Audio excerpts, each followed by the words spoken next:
We have the tech to get food delivered in 15 minutes, but we all have horror stories about buying tickets. The Game Time app gives fans the advantage. Get amazing tickets in just a few taps. Fees are included, so what you see is what you pay. And the Game Time guarantee means authentic tickets at the best price every time. Take the guesswork out of buying tickets to concerts, sports, comedy, and more with Game Time. Download the Game Time app and create an account for $20 off your first purchase. Terms apply. This is Money Moves on VSiN, the sports betting network.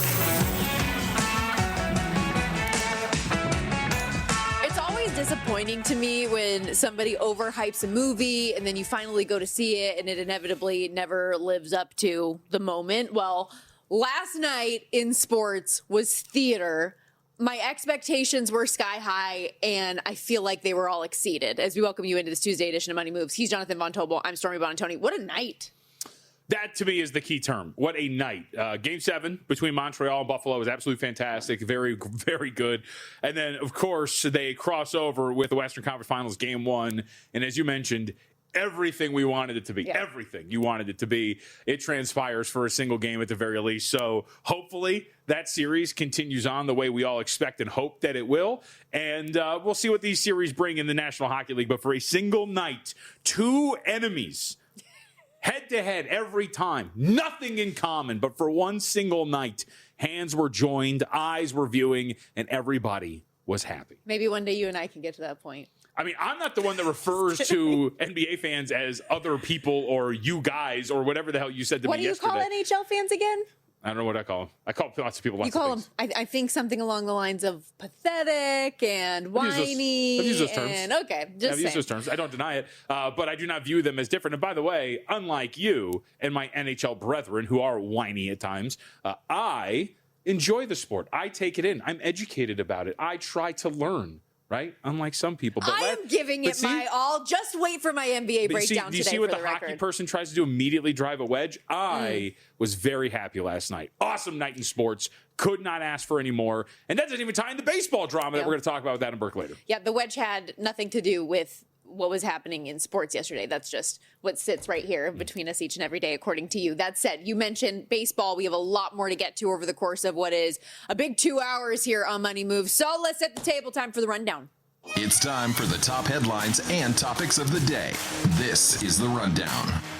You said it already, but it's a Tuesday. That means we get our full half-hour MLB breakdown with Adam Burke. 15-game slate today in MLB. I'm excited. Game 2 of my Padres-Dodgers series, where San Diego actually got the better of Los Angeles yesterday. Not particularly optimistic about today. Meanwhile, your team, speaking of driving a wedge, I didn't realize that I was driving an invisible wedge between you and Adam Burke potentially today, because I was all excited to hype up your Angels after the way that they were able to get a win despite being no hit going into the 9th inning yesterday. Then I come to find out Adam Burke was on the A's.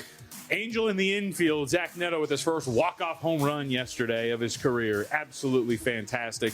Good way to get it done. You get embarrassed for 8 2/3 innings, but you could still somehow rally. Good job by the Angels. Love to see a no-hitter getting broken up by my boys. It is not a sign of things to come. They're still going to be awful, but at least for one night, we're on top of the world. We'll see what they can do moving forward.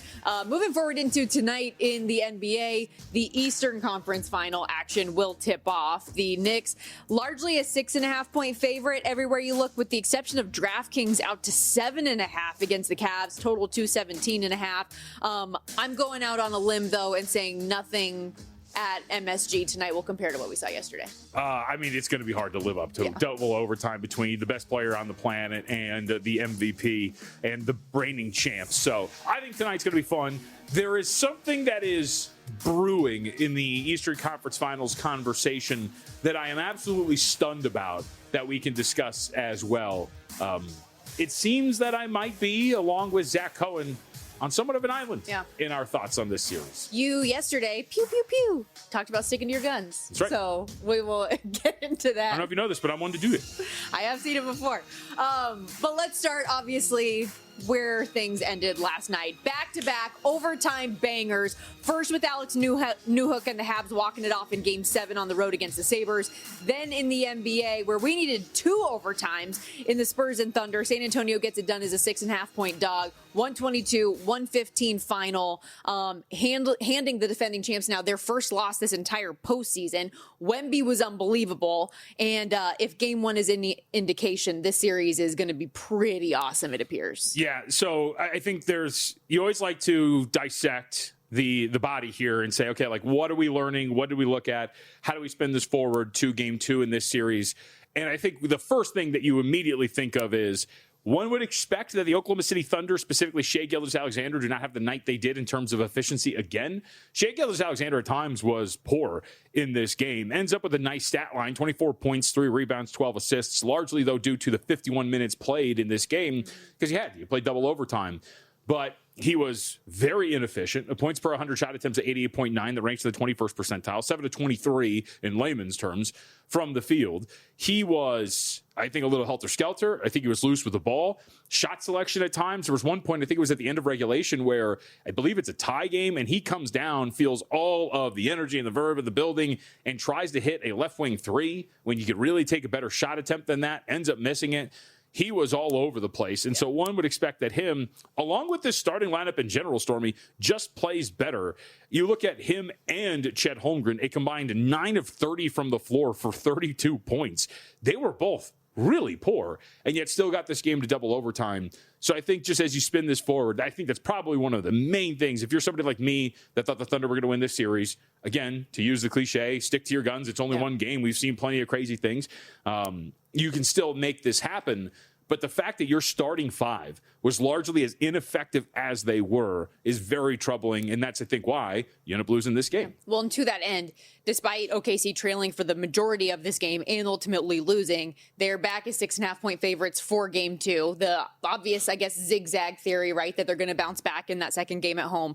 But speaking to just maybe overreacting to the series a little bit, how about the series price adjustment? The Thunder now down to minus 115, so still favored. There are some books, though, that have that on the other side. And I know looking at the ESPN analytics numbers earlier this morning, they have a 57% edge to San Antonio now in this series with them taking home court. Brian Windhorst on Get Up this morning said for him, the Spurs should be the outright favorite at this point. And looking at what Victor Wembanyama did last night is unreal. 41 points, 24 rebounds in almost 49 minutes, yet showed no fatigue in double overtime. 3 assists, 3 blocks. As the contested defender, JVT also on the other end of the court, held OKC to 4 points on 2 of 10 shooting. He hits that massive 3 at the end of the first overtime to tie it from the logo. Just everything he did was physically imposing his will on this game. That was, I don't know if you have this in your memory banks or if you saw this up on Twitter, but NBA Twitter, myself, a lot of people who have watched the league for a while immediately went back to one of Steph Curry's more popular highlights where they play OKC on a Saturday night and he pulls up for pretty much the same spot at the end of the game to win that.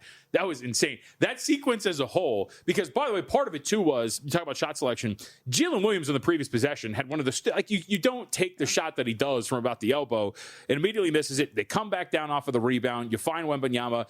There was like 3 times in that sequence where I yelled in my room, "What the F are you doing? What the F are you doing?" And then when he pulled up, I said, "What the F are you doing?" And then he nails it. I audibly said, that's where you're going to take the shot, and then drain. Yep, one of those no, yes. I mean, immediately, it just speaks to how great this game was overall. But I do think, you have some questions, obviously, as to what you're going to do if you're Oklahoma City defensively. We had brought up Isaiah Hartenstein, and I was wrong in the sense of why start him, then immediately go to just, you're just going to play 12 minutes. Now, part of it is you saw, I believe it was at the end of regulation. I told this to our buddy Will Hill on his podcast this morning. Chet Holmgren, I think it was the end of regulation, they run a play where Holmgren's in the corner, Shai has the ball about left wing, and they spaced this out perfectly because they needed to tie the game, and Shai had 2 options. It was drive to the rim and finish, or if Wembanyama came in to help, you kick it to the corner to Chet Holmgren for a 3. Well, Wembanyama decided to stay. Holmgren for the game was 2 of 4 from 3-point range, but he's a good enough threat that you have to stay home, and so you can't come in and help. And so Shai finishes, ends up tying the game.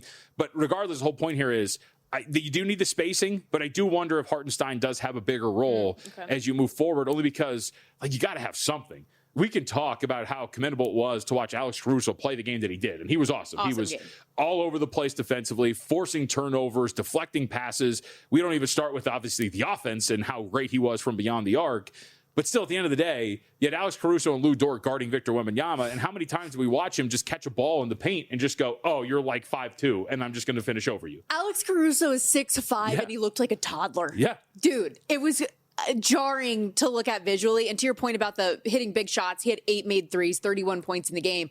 But it is hard to go up against, to your point, Victor Wembanyama, who even Jalen Williams after the game was asked about, so how much do you have to think about what you want to do with the ball, seeing Wemby around the rim? And he's like, well, yeah, he's like 8 feet. So every time. And look at the box score, right? In the game yesterday, in totality, the Oklahoma City Thunder ended up taking 51 shots inside of 14 feet. They went 16 of 28 at the rim. They went 5 of 23 on shots from 4 to 14 feet, or that like floater paint area. They really had nothing going at all. So that's something you really got to figure out too. And that's kind of the crux of what we're talking about. Hartenstein is, okay, do you add him in there? Because then that clogs up the paint even more. Or do you just try to keep playing small, spacing this out, and living with the fact that Victor Wembanyama is going to have maybe these 40 and 20 games, but if that leads to victories for you, then I think you'll take it on the other side. But the cat and mouse game, the adjustment, and to your point about game 2, the spot of all spots. And it's going to be interesting because San Antonio lived through it. They lost game 1 to Minnesota and came out in game 2 and blasted those fools and absolutely mollywopped them, won and covered in game 2 in that series against the Timberwolves.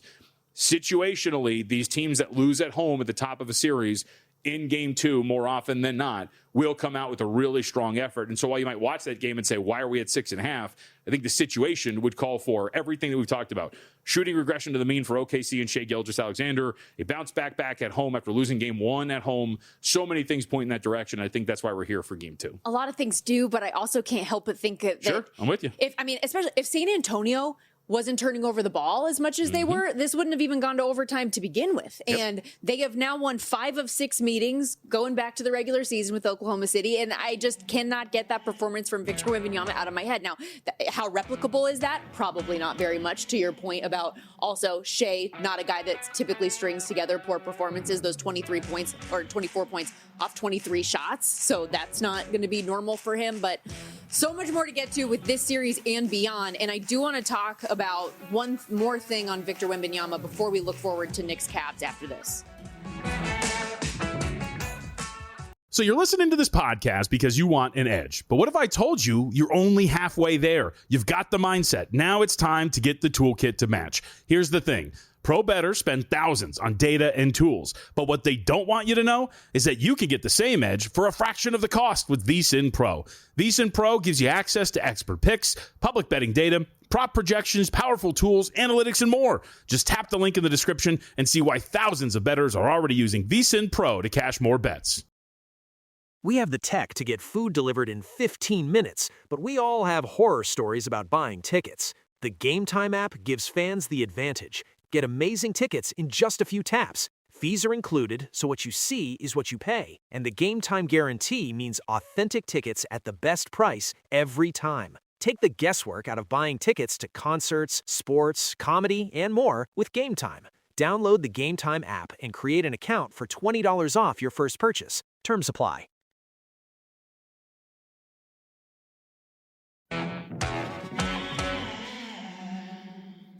You're watching Money Moves here on VSiN, the sports betting network.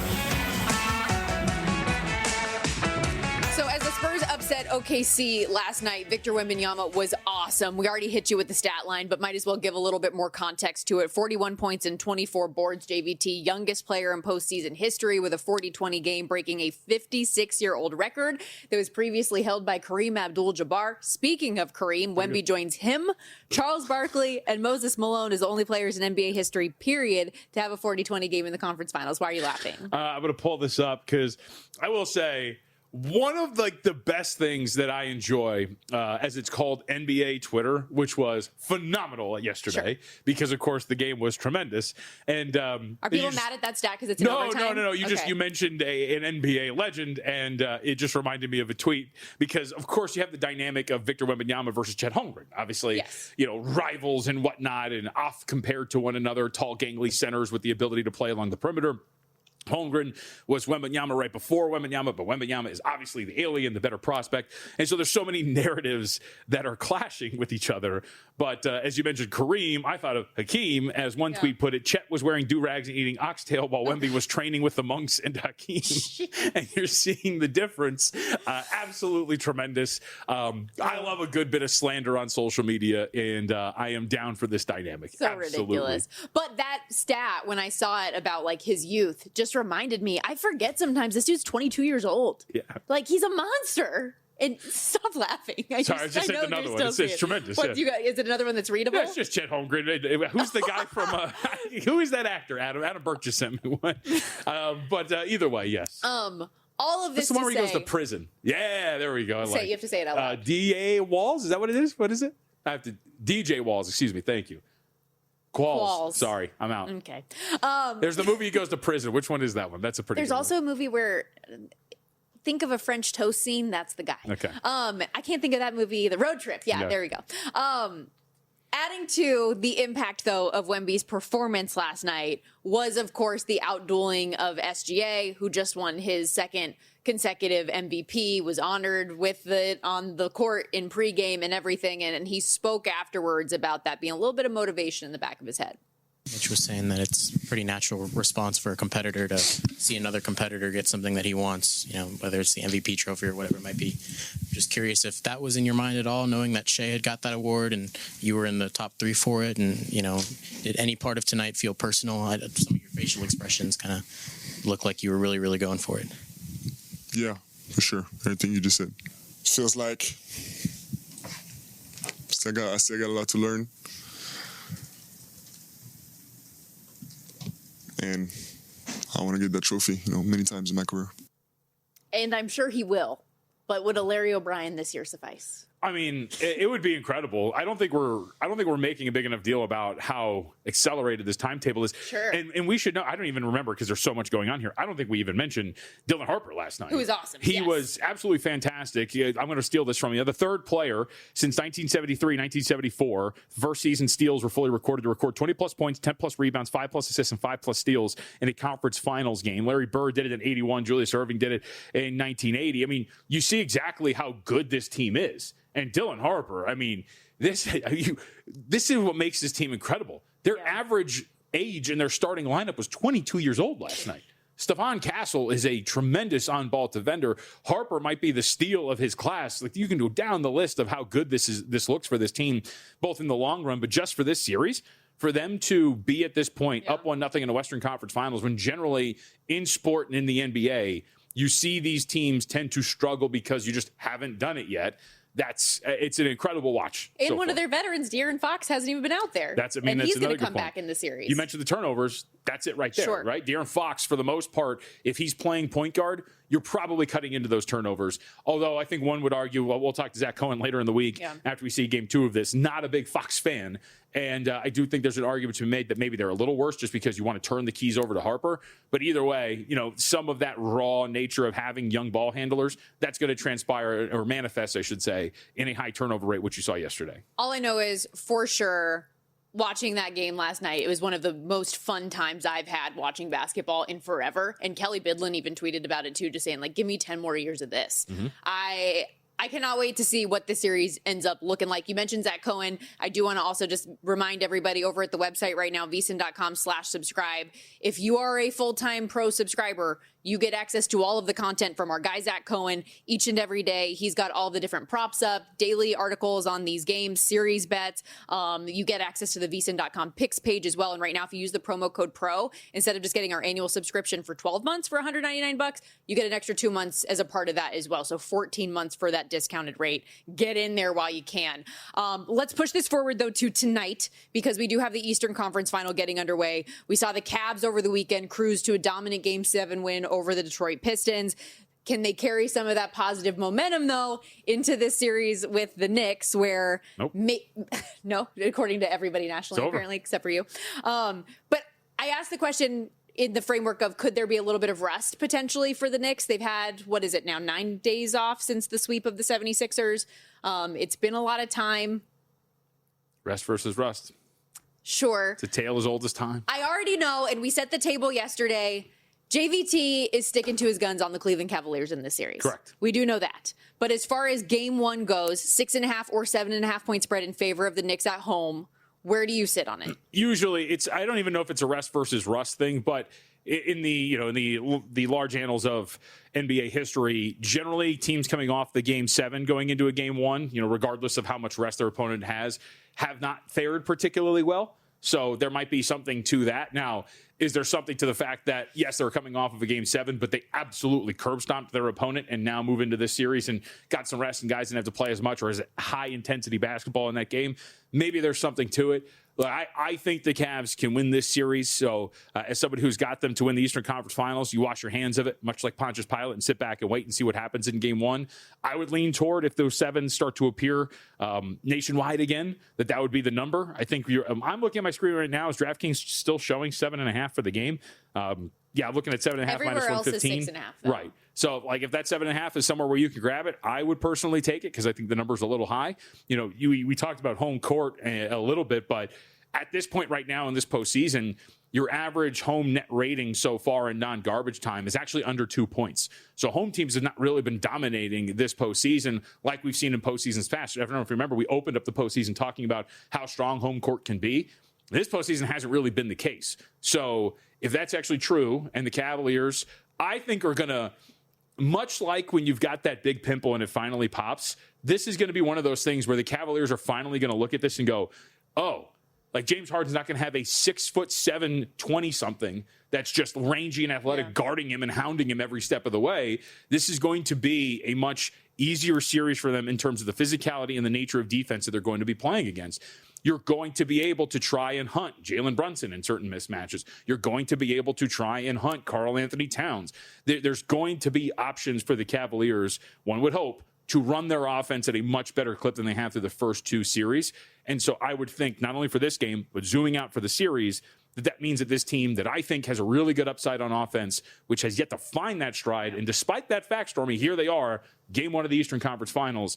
I think that you can finally find the better version offensively of Cleveland in the series. My one response and question to that would be is then, do you believe that the Cavs can out-offense the Knicks then? Because that's the other layer of it, and what we've seen New York be able to do offensively, as you even said in your breakdown yesterday, multiple times, referencing them as an incredible offensive team, especially what we've seen recently from them in the postseason.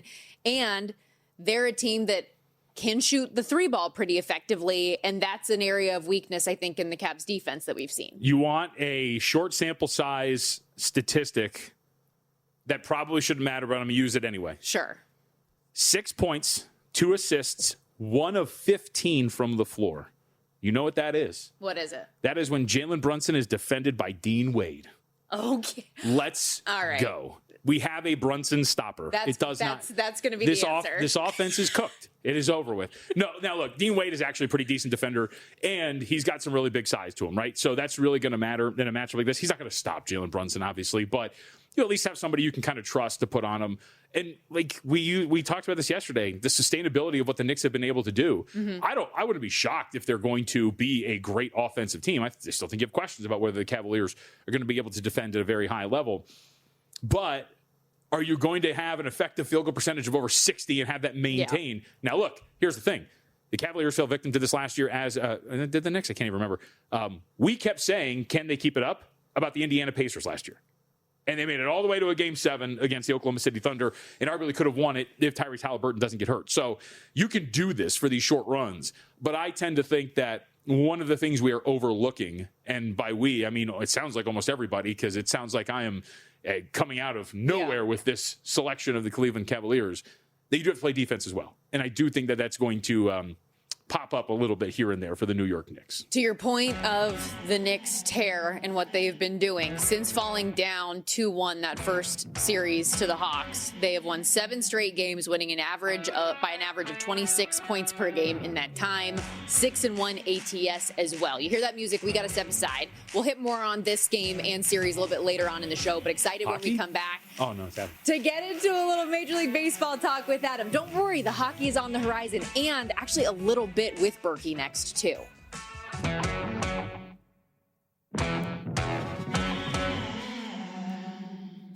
You're watching Money Moves here on VSiN, the Sports Betting Network. Tuesday edition of Money Moves coming at you live from downtown Las Vegas, Circa Resort and Casino. And while we'll do our full post-mortem of the Sabres-Canadiens game a little bit later on in the show, we do need to broach the topic here at least briefly as VSiN managing editor Adam Burke joins us in studio here. Stormy Buonantony, Jonathan Von Tobel with you. I feel like we don't need to talk We about do, it. though, because something I only learned recently is that our boy Adam here is a Buffalo Sabres fan. So we got to do a little bit of a wellness check. How you doing? I hate sports. I really, truly hate sports. So the reason why I'm a Sabres fan, so the Blue Jackets didn't come around until 2000. Sure. Right? Yeah. So I was 14 when the Blue Jackets came around. So when we got Adelphia Cable, which the owners of Adelphia own the Buffalo Sabres, we got the Empire Sports Network. So I got to watch Sabres games because there were no Blue Jackets to watch or anything like that. So I just became a Buffalo fan. And, of course, the late Brian Blessing, he was doing pre and post games. So then, of course, I got to work with him, which was really cool. Kind of coming full circle. That's cool, yeah. Yeah, so, I watched him growing up, learned a lot about hockey from him and Mike Robitaille. And then, just became a Sabres fan because I don't root for enough teams that can't win a title. Following the loss last night, I get a text that says, I think I need to stop having favorite teams. And so, obviously, for anybody who doesn't know, you want to give the lay of the land of all your sports teams? Well, you may know I'm from Cleveland, right? I may have talked about that before. So, they have one NBA title, and I couldn't care less about the NBA. The Lake Erie Monsters won the Calder Cup right before the Cavs won the NBA title. So there was that. Otherwise, it's just a lot of sadness. You're about to win the Eastern Conference Finals. Guardians are on a nice little streak here. They're starting to win some games. Yeah, they're starting to actually hit the ball, which they've finally come to realize is important when you're a baseball team and you're trying to win games. You want to put out the best offense that you can, and that includes lineup construction. And Stephen Kwan's been terrible for a calendar year, so they finally moved him down the lineup. They've scored 25 runs in 3 games. So that's not the only reason why, but I think it's definitely helped that, Jose Ramirez and Chase DeLauder have had more opportunities with men on base than they previously did earlier on in the season. We will get to the Guardians in a moment because I know as we look at the 15-game Major League Baseball slate today, they are one of the teams that you're looking at today. But to close this out on Buffalo, for a team that started the season the way they did, it was like 11-18 or something like that. You're not about to dress this up, are you? Oh, yeah. Silver linings. There's no way. For the team, that was the stupidest loss in the world yesterday. For that team to have the low expectations that they did this year, to start the season so terribly, to make the playoffs for the first time in forever, and to be a shot away from the Eastern Conference Final. Can we be happy that it happened? Can we just be happy that it happened instead of sad that it's over? Isn't there one of those stupid house signs or vinyls or something like that? Don't cry because it's over, smile because it happened, or something stupid like that? Exactly. I'll get one of those printed out for the house. That's BS. Yeah. They should have won yesterday. Just say it. Yes, they should have won. They were easily the better team in that game. By far. For all of the second and third period, I would say yes, but I do think Montreal had the better chances in overtime. Play well they didn't deserve to win on that shot. I can't believe Luukkonen let in that shot. But no, they should have won. Expected goals. They dominated them at even strength. That stupid moment where they get the goal called off after the puck leaks out from Dobish's legs. That was the right call. That was the right call. No, I'm just saying, but I'm saying there were so many things that went wrong for them in that game, and the shot quality was so much better for them throughout that entire contest, especially at even strength. They should have won that. Screw the shot away. You should have won. You should be upset. You should be angry. Upset. I'm very angry. I can't even get the words out. Honestly, the dust that was blowing around here all weekend. Oh, brutal. Yes, it has been. But okay, let's move forward to better, more positive things. Yeah, let's talk about Adam betting on the Guardians, because what could possibly go wrong there? Stop. They're on a nice little run here. You were already given some of the rationales to why. Won 6 of the last 7. You swept the Angels last week, so that's something positive for you as well. And you're playing a Tigers team that can't seem to stop the bleeding, so there's that. Should we talk about the Angels while we're talking about me getting kicked in the gonads last night multiple times? Zach Neto, baby. Definitely on the A's. I was on the A's. Pitcher takes a no-hitter in the 9th inning, and you still lose that bet. For a hitter who had hit his first career walk-off. Yeah. It's, man, what a fun night I had yesterday. See, I brought that up in our opening block today, and I specifically was like, I'm not going to broach this with Adam today. So I mean, that's a lie. She wrote it in the rundown in your spots. But that was before I knew. That was before I knew. Probably in all caps and exclamation points and stuff. It was bolded because I was excited for him. I didn't know it was at the detriment of you. Oh. Just assume it's at the detriment of me at this point in time. Well, look, as far as the Tigers Guardians are go bad. today, though. Tigers are bad. They're really bad right now. I mean, this is a team I love coming into the season. So you talk about bets that are probably dead. I got all kinds of exposure on them preseason. But it does seem like Tarek Skubel's maybe coming back faster than expected. But they're 2-11 since he, had to have his surgery, and they can't hit right now. This was a line that shot up big time this morning. The money line actually went from like minus 125, minus 130 out to where you see it now in the minus 165, almost out to minus 170 range. Full disclosure, I did play the money line this morning before it did move, but I also still like the Guardians on the run line here for tonight. Parker Messick's been terrific. Really, really good. Tigers haven't seen him yet. There's kind of an unfamiliar lefty theory that people like to subscribe to where if it's a guy you haven't seen who's a lefty, lefties usually have deception. They usually have some sort of really good breaking ball, something like that. In Parker Messick's case, it's his off-speed pitch, his changeup, which is truly elite, one of the best in baseball. But Kader Montero, who's going for the Tigers today, and that's another thing for the Tigers. They can't hit, and they have a major league caliber rotation on the injured list right now with guys like Jackson Jobe, Reese Olson, obviously Tarek Skubel, Justin Verlander's there too. Montero's a guy, though, 225 batting average on balls in play is not sustainable. Home run to fly ball percentage under 7%. That's not going to last either. And as I said, the Guardians are actually hitting. I mean, the Tigers got shut down by Slade Ciccone yesterday, who's been awful all season long. Guardians didn't have to use any of their high leverage relievers either, so those guys should be able to put up zeros tonight if called upon. So did play Cleveland's money line at a better price, but I do like the run line here tonight as well. And something else I'll mention, in terms of a road team run line that I like later, but I think this is really important to point out. I prefer taking run lines with road teams because I know they're going to hit 9 times. Whereas a home team, they have a 1-run lead. They don't bat in the bottom of the 9th. So you don't get that extra chance for them to cover that minus 1.5 run line. So I think it's a better bet with road teams because, like I said, I know they're going to hit 9 times in a game. All right, let's keep the Angels vibe going. The curse seems to have been broken of Angels pitchers going off and being better everywhere else. And Griffin Canning, we have you to thank for that. He's been awful so far, and he's getting the start for the San Diego Padres today against the Los Angeles Dodgers. Yeah, so this is, obviously any matchup against the Dodgers is going to be tough, but Canning's given up 12 runs in his last 2 starts. His first start was really good. I actually kind of fell for it. Griffin Canning's a guy I've had a soft spot for a long time. When he optimizes his pitch usage, he can be pretty good. And this season, his pitch usage has been good. Fastball usage under 30%. But his last couple of starts, he was really, really bad.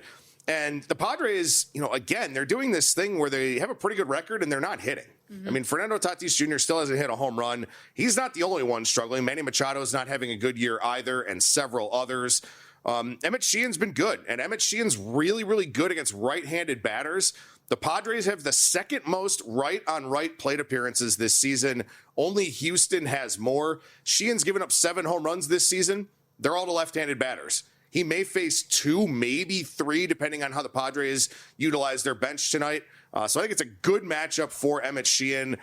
Not really any good matchup right now for Griffin Canning. So Dodgers, I played on the run line here again. Short plus money price. But again, at least I know they're going to bat 9 times in this game.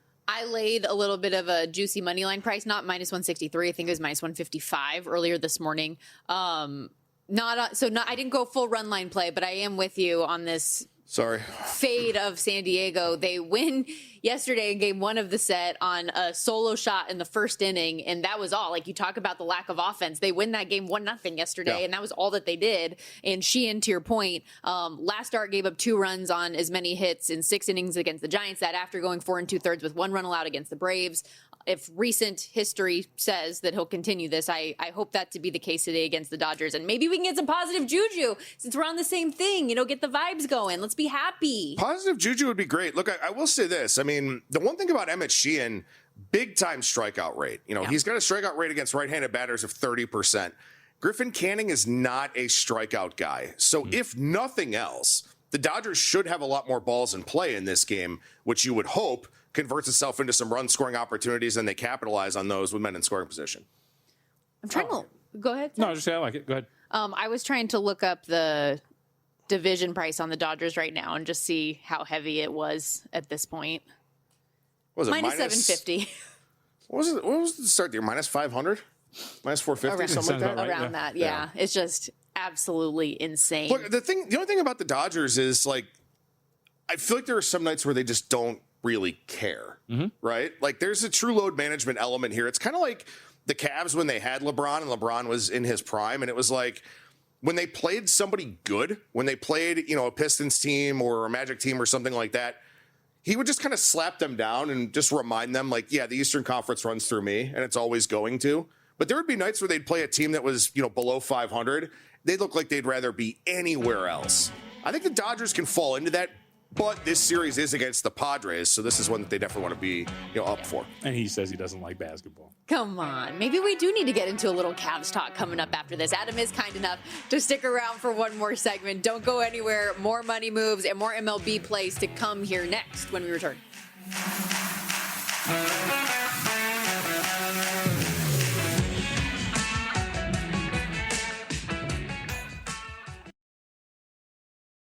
We have the tech to get food delivered in 15 minutes, but we all have horror stories about buying tickets. The Game Time app gives fans the advantage.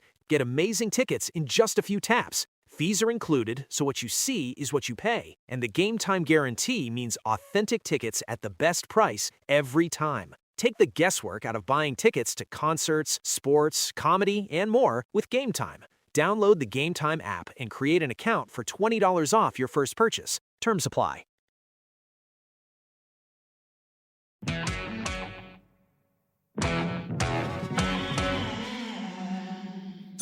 You're watching Money Moves here on VSiN, the Sports Betting Network.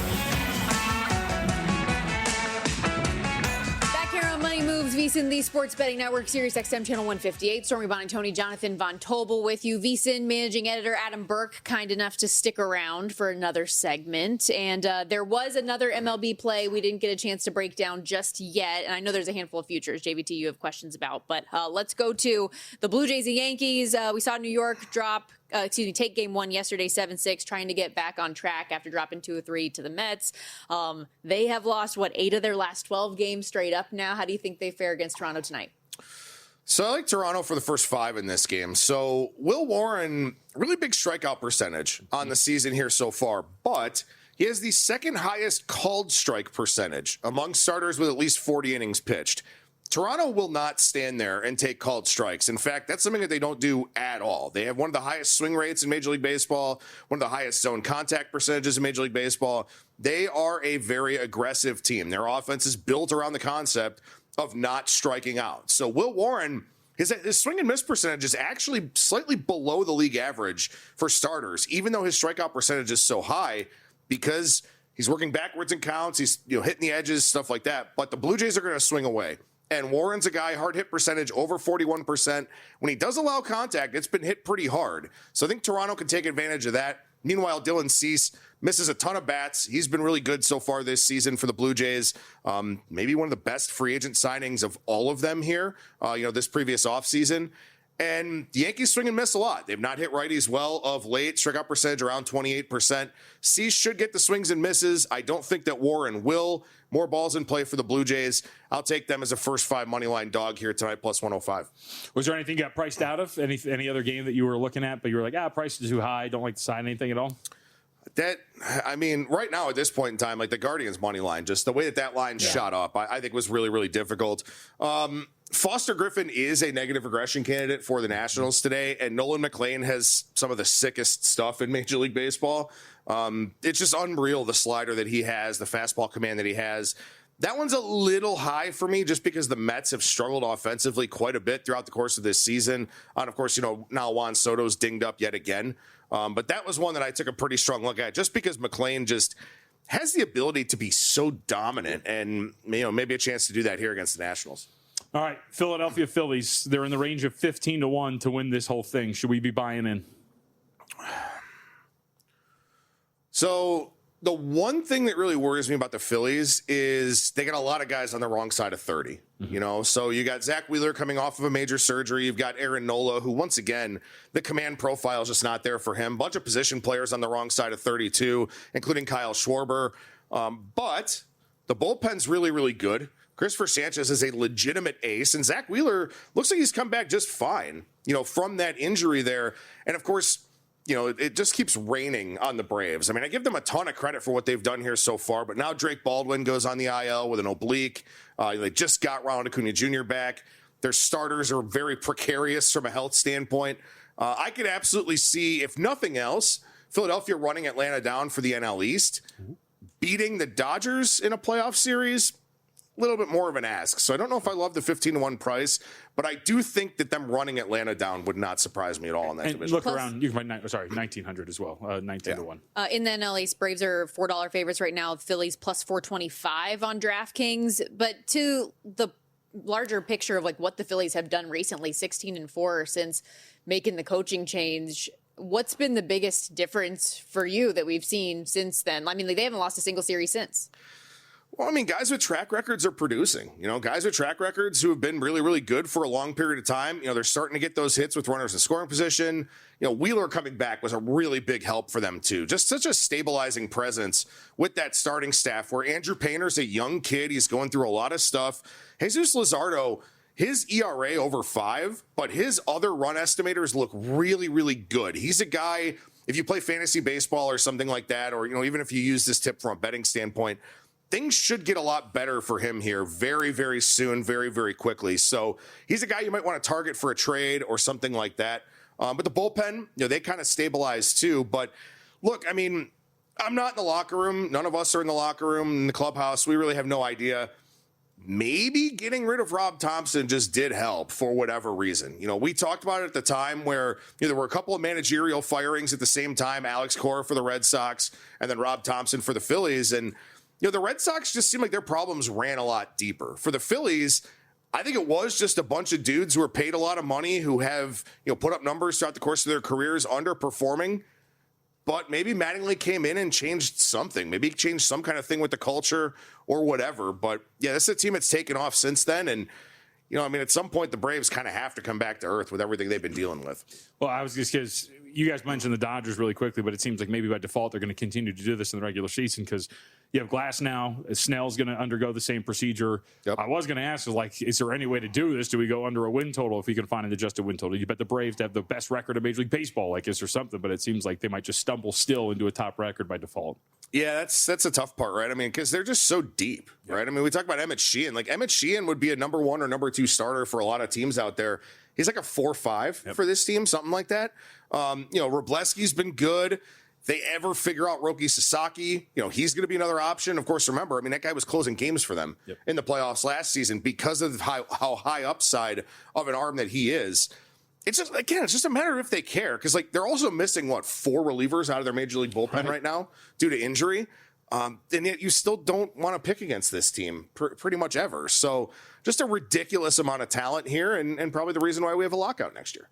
I know in the grand scheme of things for the season, we're still pretty early in terms of looking at World Series numbers and things like that, if you don't already have investment. But how many teams in your mind do you think could actually win it this year based on what you've seen to this point? I'm going to say maybe 2 in the American League and 4 in the National League. Okay. I would say 6. I think the Yankees, obviously, even though I'm against them here today, as long as Aaron Judge stays healthy, they have such a prolific piece in the middle of that order. Also, like I said, while I'm against Will Warren, he's been good, right? It seems like he's maybe taking that leap. Garrett Cole's not even back yet. Neither is Carlos Rodon. But Cam Schlittler and Max Fried, now, of course, we'll see if Max Fried can come back. But those 2 guys were really, really strong. The other team in the American League, I still believe in Seattle. I still think Seattle has enough of a ceiling to get there. Obviously, Cal Raleigh being on the IL doesn't help, but it's not like he was hitting anyway. So maybe this reset is good for him. Starting pitching is still terrific. We'll see if Luis Castillo can get back on track now since he's going to work in kind of a piggyback role behind Bryce Miller. But that's what they can do because Emerson Hancock has been so good. They only run about 6 deep with that rotation, but it's 6 really good pitchers, especially when they're healthy. So that's okay as long as they're able to stay healthy. And again, they can always add somebody at the trade deadline. But that's the one team. The Athletics don't have the pitching. Cleveland, I'm so deeply scarred by this team. It's impossible for me to believe in them. But nobody else in the Central, except for maybe a healthy Detroit, can get there. But again, Detroit's been so disappointing for me this season where I already have preseason exposure on them and plenty of it. that seems like it's going in the in the burn pile. All right, I feel like you've got some takes that you're sitting on, so I'm going to ask. I like Carolina minus 2.5 games in this series in the Eastern Conference. What are we thinking?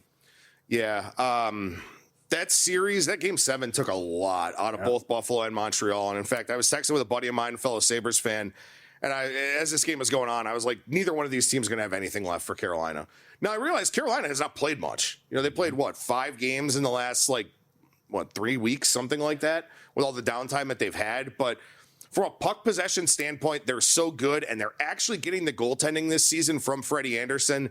That's kind of been the thing for some of these top-tier teams in the NHL that, win the puck possession battle, have a lot of shot attempts, a lot of high-danger chances.